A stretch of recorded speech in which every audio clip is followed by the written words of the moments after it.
എന്റെ ഇപ്പോ 2000 രൂപ എടുക്കാനില്ല. പിന്നെ എന്താ ഉണ്ട്? നുള്ളിപ്പെറുക്കി അവർ 500 രൂപ കാണും. എന്റെ പട്ടിക്ക് വേണം. മര്യാദക്ക് 2000 രൂപ എന്റെ കയ്യിൽ എണ്ണി തന്നില്ലെങ്കിൽ അതിന്റെ പ്രത്യാഘാതകം. പ്രത്യാഘാതം മേഘം എന്നുള്ളതിന്റെ ഇയാളെന്നെ പഠിപ്പിക്കൊന്നും വേണ്ട. പ്രത്യാഘാതം അത് ഭയങ്കരമായിരിക്കും. എന്തും നേരിടാൻ തയ്യാറായിട്ട് തന്നെയായി ഈ നാടകത്തിൽ ഇറങ്ങിത്തിരിച്ചിരിക്കുന്നത്. ഒരുമാതിരി പല തന്തയ്ക്ക് പറഞ്ഞ പരിപാടി എന്റെ അടുത്ത് കാണിക്കരുത്. തൽക്കാലം പല തന്തയുണ്ടെന്ന് വിചാരിച്ചേക്കാം. ഞാൻ പോവാന്ന്. അതെ, കുറച്ച് പതുക്കെ പറഞ്ഞാലും കേൾക്കാം. പിന്നെന്താ ഞെട്ടാത്തത്? സാധാരണ ഇത്ര നിസ്സാര കാര്യങ്ങൾക്ക് ഞാൻ ഞെട്ടാറില്ല. ഓഹോ, പിന്നെ ഞാനങ്ങനെ വെറുതെ പോകുന്നൊന്നും വിചാരിക്കണ്ട.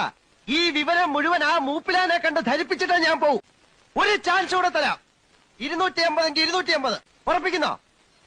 രണ്ടുപേരോടും കൂടെ ചോദിക്കുന്നത്. എടോ, തനിക്ക് നാണമില്ലേടോ?